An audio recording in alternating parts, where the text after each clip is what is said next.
चलिए बच्चों, अब हम लोग सभी बच्चे परीक्षा बोध सेकेंड चैप्टर हिंदी मीडियम के बच्चे और इंग्लिश मीडियम के बच्चे निकाल लें।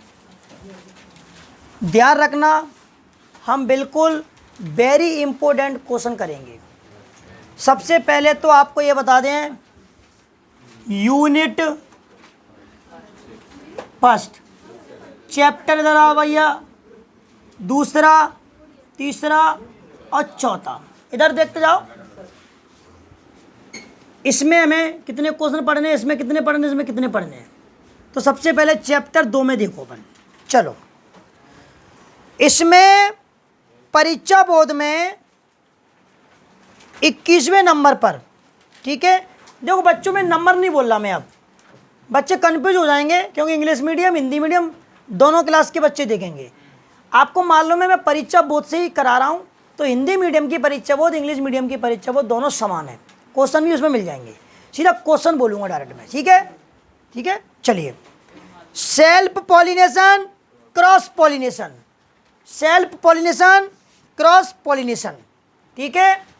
दिया है क्या, स्वपरागण पर परागण। एक क्वेश्चन 2 नंबर में आएगा। कितने नंबर में आएगा, 2 नंबर में।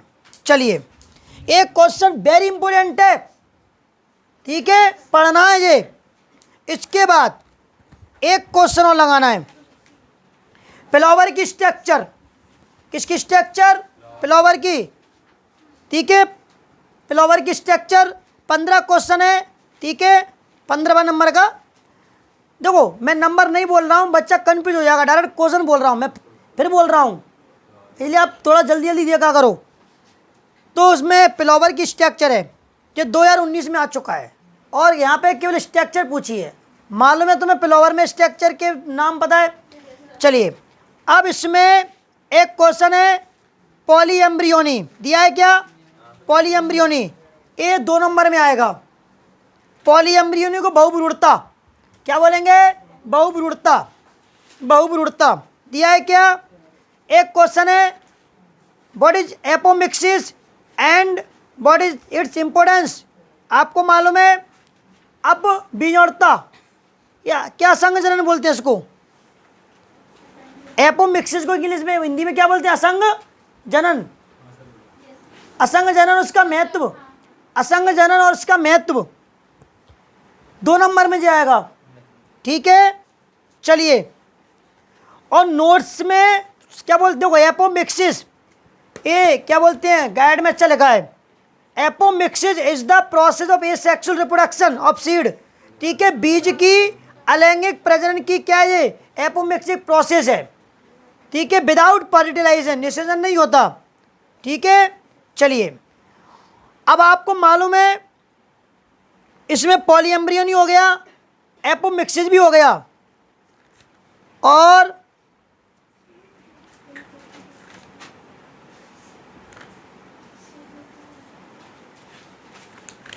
एक क्वेश्चन और लगाओ, explain double fertilisation and triple fusion and write its importance. Last में ये, ठीक है, द्विनिषेचन और त्रिसंलयन और इसका महत्व। ध्यान देना, एक क्वेश्चन जो है ये नोट्स में लिखा है, नोट्स में भी दिया है, ठीक है, डबल फर्टिलाइजेशन और ट्रिपल फ्यूजन। समझ पा रहे हैं। एक बार मैं आपको इस क्वेश्चन के बारे में बताऊं, अगर फर्टिलाइजेशन और जो निषेचन की परिभाषा है ये तो सब बच्चे जानते हैं। फर्टिलाइजेशन जो प्लांट और एनिमल में ऑलमोस्ट सिमिलर, मतलब एक समान जैसा ही होता है। जैसे कि मालूम है पोलन ग्रेन, परागण, आपको मालूम है उसकी स्ट्रक्चर भी आपको पढ़ाई थी। आउटर मेम्ब्रेन एक्जाइन, बाह्यचोल, इनर मेम्ब्रेन एंडाइन, अंतःचोल। उसमें वैक्यूल रिक्तका होती है, उसके अंदर केंद्रक होता है, न्यूक्लियस, साइटोप्लाज्म होता है, जर्म पोर होते हैं, अंकुरण छिद्र होते हैं। आपको मालूम है पोलन ग्रेन मतलब परागण स्टिग्मा पर पहुंचता है, ठीक है। फिर वहाँ क्या होता है, वो जर्मिनेट होता है, अंकुरित होता है। और आपको मालूम है इमर्ज होती है, उभरती है कौन, पोलन ट्यूब, पराग नलिका। पराग नलिका में 2 कोशिकाएं बनती हैं, सोमेटिक सेल और जिसका एक और नाम है ट्यूब सेल, समझ पा रहे हैं। और एक होती है जनन कोशिका, जर्नेटिव सेल। जनरेटिव सेल में फिर से माइटोसिस डिवीजन होता है। और आपको मालूम है 2 मेल गैमेट बनते हैं। कितने मेल गैमेट बनते हैं, मेल गैमेट 2 होते हैं, 2 होते हैं। और दोनों मेल गैमेट फर्टिलाइजेशन में भाग लेते हैं, क्योंकि डबल फर्टिलाइजेशन एंजियोस्पर्म प्लांट का विशेष कैरेक्टर है। और कभी कभार इतना भी आ जाता है, डबल फर्टिलाइजेशन को डिस्कवर किसने किया, कौन से प्लांट में इसको देखा गया, ऐसे भी आ जाता है जी। एम्ब्रियो सैक ग्लूकोज आपने पढ़ा है, ओव्यूल बीजांड का डायग्राम उसके अंदर है। तो ध्यान रखें, वहाँ पे आपको मालूम है कि जो सहायक कोशिका होती हैं, सेराइडेड सेल होती है, उसमें एक एग सेल होती है, 2 सहायक कोशिका होती हैं, पोलर सेल होती हैं।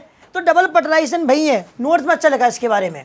चलिए अगला क्वेश्चन इसके ऊपर आता है। ये क्वेश्चन एक हमारा क्वेश्चन दिया है, ओव्यूल का डायग्राम दिया है। क्या ओव्यूल मतलब बीजांड का डायग्राम, देखो फटाफट, अभी चैप्टर 2 ही चल रहा है।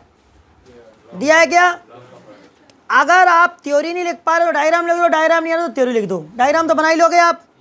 चलिए अब इसके बाद आप लोग टैपेटम वाला मैंने आपको बताया था, बोलो दिया है क्या।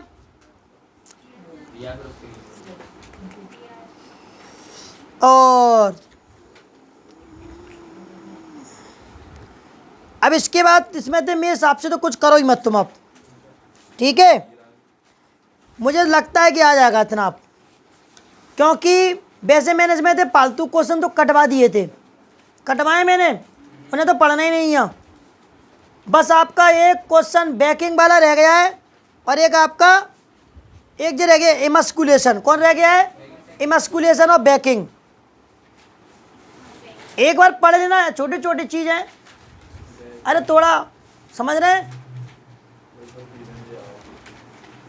चलिए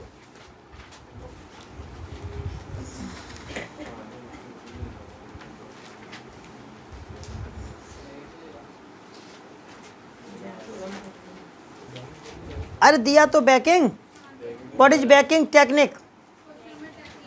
और एक हमारा दिया इसमें कौन सा, इमस्कुलेशन, 18 क्वेश्चन है। What is mean by emasculation, when and why does a plant breeder employ this technique. चलो इमस्कुलेशन को बोलते हैं हिंदी में विपुंसन, और बैकिंग टेक्निक को बोलते हैं बैकिंग तकनीक। अब इसमें क्या दिक्कत है बताओ, हम तो कर ही दोगे, ऐसे क्वेश्चन आएंगे। अब सुनो, तो आपने जो कर लिया है 2nd चैप्टर में, अब मैं तुम्हें अपने तरीके से बता देता हूँ। सेल पॉलिनेशन क्रॉस पॉलिनेशन तो करे नहीं करना है, ठीक है।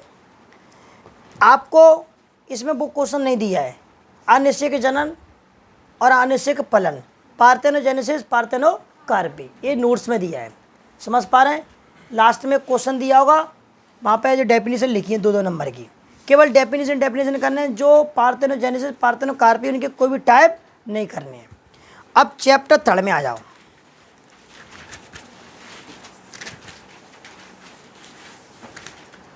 चैप्टर 3 में male diagram female diagram, spermatogenesis oogenesis, शुक्राणु जनन अंडाणु जनन में अंतर।